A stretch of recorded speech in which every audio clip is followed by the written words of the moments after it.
Ерлан Төлөбеков келатат. Азыр Ынтыбак командасының капитаны. Ерлан, bir минут қарап қойшы.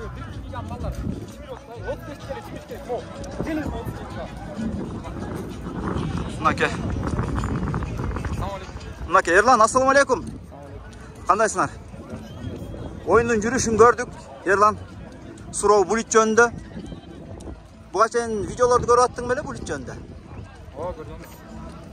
Эми азыр курамды кандай карадыңар? Мисалы, акыр кызына келгенде баягы жаш оюнчуну киргизип бердиңер.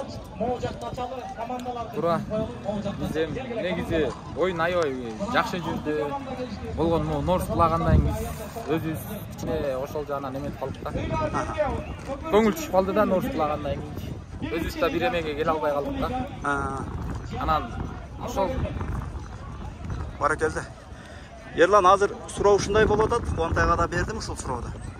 Кудай буйруса, булитке өзүнчө машыгуу өткөрүш керек болуп калдыбы? Мисалы, тренировкаларда.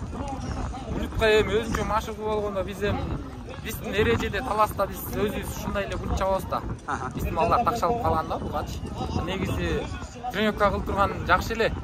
Анан бул жерден бир эме муну улак чыгарган эмелерге кичине наразыбыз да. Анткени бизге улакты 33 кг кылып туруп таразага коюп туруп чытап берген да.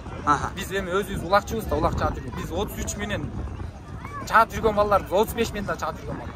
Улагын оор чытап берип койду да, бул жерден таразадан алып койду биздичи. Өзүңөр салмагын текшерип атканда бар белеңер? Салмагын текшергенде мен бар 33 кг бар. Таразадан точно көргөм.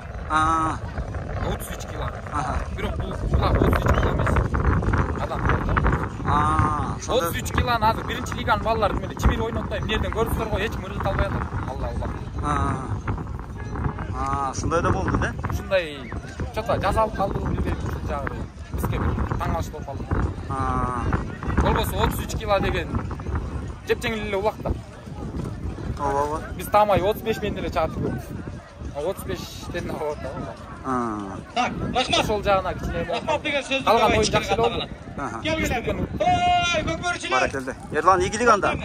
Ерлан Төлөбеков команда капитаны болуп кеттиңиз.